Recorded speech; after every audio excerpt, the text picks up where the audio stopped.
Yeah, like the story of this game to me really was maybe after all of this, Jordan Love is just Jordan Love. Yeah, um, it's hard to say like, oh, okay, this guy's a quarter of the way through his first year as a starter. Let's write him off. Sure. But at the same time, all the time that he had to sit behind Aaron Rodgers doesn't make it easier because it's not like he's a rookie. He's been in the league for a long time. And I understand there's nothing that really prepares you for regular season action like regular season action. If you don't get it, there's not really a time limit for you to be a good quarterback. But it's tough, especially when you look at what the Packers want to do. And our esteemed colleague, Brad Spielberger, tweeted this out because this is a stat that I wanted to look up immediately after the game. My guy was on top of it. Jordan Love is 6 of 24 this season on passes of 20 or more yards down the field with 2 interceptions and no touchdowns. Charted as accurate on 5 of those 24 attempts, which is the third lowest in the NFL. This is a team that wants to open things up. And I think that you can tell in Love's willingness and also vision to continue looking deep down the field that is what they want to do. You look at the receivers and you say, okay, Romeo Doubs, Christian Watson, Jaden Reed, like these are guys that you push the ball down the field with. Luke Musgrave's at tight end. I know he's a rookie, but like when you talked about what his scouting profile was, this was a really good athlete tight end who was going to help you stretch the field vertically up the middle of the field. So the Packers have a lot of these players that are these deep threat players. They want to be a vertical offense. But Love very clearly is just not hitting these passes. And sometimes you can say, all right, maybe it's lack of confidence. He's still getting things down. But other times it's just been straight up misses that I've seen throughout this season. So it's always more glaring when it's after a loss, right? You go back to that New Orleans Saints game, and let's be honest. They probably should have lost that game. I don't mean to say that to take things away from them, but if Derek Carr doesn't get hurt in that game, and I know Jameis didn't play terribly, but Derek Carr doesn't get hurt in that game, you figure the Saints are probably at least going to get a field goal at some point in that second half, and that would have been enough points for the Packers to not be victorious in that game. And Jordan Love was up and down, but it was the scoreboard at the end that made people go, look at what Jordan Love did, all this comeback. He's so, like, he's well on his way. And I liked what I saw from him, but it wasn't perfect. Now, when you lose and it's not perfect, then all of a sudden the fingers start to get pointed, the magnifying glass comes out, and you really start to break down all the different stats and where you failed. And so I don't really know if Jordan Love is any different than kind of what he's been throughout the first part of the season. They just happened to lose a primetime game against a team that they absolutely should have beat. So it's going to look worse by nature. No question, I think that's the part of his game that is failing the most, and that's the part of his game that needs to get better, because it's clearly what Green Bay wants to do. But yeah, just not a good showing overall in Green Bay. Even a bad effort from the Packers should have been enough to beat one of the least talented rosters in the NFL in the Las Vegas Raiders. And it just wasn't last night.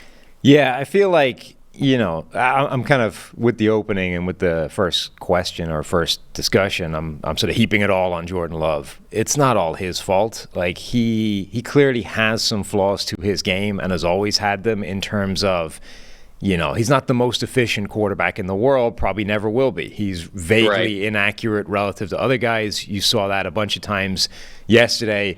A lot of it's kind of his own creation, like he tries to throw off platform, and while some quarterbacks can do that and still be accurate, Love can't. So he misses a lot of throws. And now you're combining that with a young group of receivers who, while talented, are leaving plays out there on the table. Romeo Doubs has a drop yesterday. Musgrave has a drop. Christian Watson is incredibly talented in terms of physical size, speed, threat, but is not actually the best ball skills type of receiver in the world.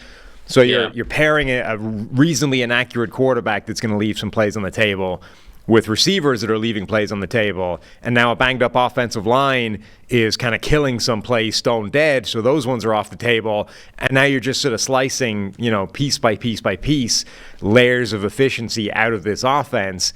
The offensive line's also obviously hampering the run game, and it's taken too much of a toll now, and there's just not enough there to overcome the mistakes they're making. Yeah, I agree. I don't think, when the team is not where it needs to be, the quarterback always seems to get a lot of the blame for things. And I think Jordan Love is taking, for as much as he hasn't been perfect, I think Jordan Love is taking an unfair share of the blame for the team just not being good. You Right. mentioned the offensive line's banged up, the receivers, okay, promising, still young, they're still figuring out, they're still not consistent. And I still think that even if these guys, even if their receivers were clicking on all cylinders, I would still tell you they're missing a wide receiver one. And the best teams in the NFL have a wide receiver one. They have that player where there's a lot of other good complementary parts of their game, whether it's quick hit stuff, whether it's horizontal stuff, or whether it's vertical stuff further deep down the field. Through all of that, you have that one guy who it's like, all right, 1st and 10, we need good yards to start this drive off. This is a crucial drive. We're throwing it to this player. All right, 2nd and 12, we're behind the sticks because we had a bad run. Got to go to this player. 3rd down, money down, got to go to this player. And so on and so forth. And I don't think the Packers even have that kind of a player in the receiving game. So a lot of things are not going well on offense. Defense is kind of up and down with Joe Barry there, but yeah, it's. I just don't. I feel as though Love is getting a little too much blame, even though he is to blame. Right. If that makes sense, it's just not going well in Green Bay. And like I said, it's not like It's not like the train. It's not like the train's falling off the tracks. But it always looks worse when it's a primetime game that you lose against a team that you absolutely should beat. And unfortunately for Green Bay, that's exactly what happened last night. Yeah, I think it's just unfortunately the reality of that position in the NFL. Like, you get all the credit when it's going well, right? Brock Purdy, you get all the credit when it's going well, no matter how much of a percentage you make up. But the flip side of that is you're going to get all the blame when it's going badly, even if the same thing is true, right? It's a collective failure in Green Bay right now, just as it's a collective success in San Francisco. But we're only going to focus really on the quarterback because that's the nature of today's NFL. Really, the best players in this game on both sides of the ball were on defense. I mean, Max Crosby, just an absolute thorn in the side of the Packers all the way through the game. Mm-hmm. The Green Bay defensive effort was a bit more sort of shared. They spread the workload a bit, but Devontae Wyatt looks really good this year, taking a big step forward after a rookie season. Rashawn Gary is still fantastic, even if they're still kind of easing him back in a bit. Rasul Douglas with a couple of really nice plays. He was maybe the best player on defense for the Packers. Okay, both offenses struggled, but part of that was the defenses were kind of kicking ass. Yeah. No, it's a good note by you to give a hat tip to that group. Max Crosby, man. Oh, I hope the Raiders put a good team around him, because he seems like somebody who really wants to stay with the Raiders. He's somebody who it feels like he wants to be a Raider for as long as he possibly can be. But I just really hope they put a winner around that guy, because he is one of the best defensive players in the NFL. I mean, he's on pace for a monster season right now. And last night, he really showed up in a huge way. So I actually didn't check. What did Tyree Wilson do last night? I didn't check his final line or his final grades, because Tyree was struggling the first couple of games that he was in there. I think he failed to have a pass rush win on a single snap for the first 3 weeks that he played. Well, would you like the good news or the bad news? Give me the good news first. The good news is he did register a pressure. Nice. Hell yeah. Yeah. The bad news... The arrow is going up. The bad news is it was his only pressure, and it came after or on 16 pass rushing snaps that earned him a PFF pass rushing grade of 56. Yeah. So it's not great. Yeah, it's not great. No. I can't remember when the pressure was in the game. I got to go back and look. Right. I would give a shout out actually to the Raiders. So they were banged up. Not only do they not have a particularly good team anyway, particularly on defense, just talent-wise, they don't have much. But they were missing, multiple important players. No Nate Hobbs, who's probably their best coverage player. No Jacorian Bennett, the rookie, who's been, a starter, an impact rookie for them. And so multiple players. Amik Robertson, he is tiny. 5'8", 183 is what he's listed. He is. He's the guy that wins the jump ball in the end zone, targeting Christian Watson, who is, 5'6", 7", 8 like 8 or 9 inches taller and God knows what extra in terms of wingspan and reach. Now, it's an underthrown pass. He had position. I was going to say, it was a nice jump. It was a nice pick. It was, he got a little help from Jordan Love on that one. But. Right. Still, anytime you're 5'8" and you're winning a jump ball against a guy that's 6'5", you got to give some kind of tip to the cap.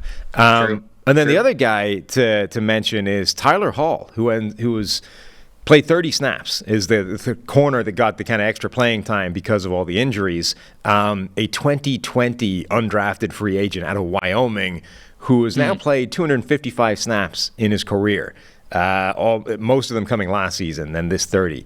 He's grading well, and he made some nice plays. He was targeted 3 times, gave up just 1 catch for 4 yards, had a pass breakup in there. So anytime you got to go to the bench, particularly in the secondary, it's usually like a red flag, and that guy's going to get picked on and targeted and attacked.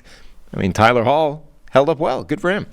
It does feel like the Raiders have these random games where the defense all comes together and they actually play decently well. And then most other weeks they don't. But then they have 1 or 2 performances throughout the year where you just go, see, look at what happened when the whole group played really well. And it's a bunch of players that you look at the depth chart and you don't think that the Raiders are supposed to play well on that side of the ball. And then they absolutely do. Obviously, it starts up front with how Crosby plays. But you look at that secondary, and I think that Hall has been one of a handful of names that we've mentioned over the last, a couple of years for this team that maybe we didn't expect to play super well, that they actually get good production out of these guys who are kind of unsung heroes of the roster. So every now and then it does feel like we get this Raiders kind of game. And last night it was one of those Raiders kind of games.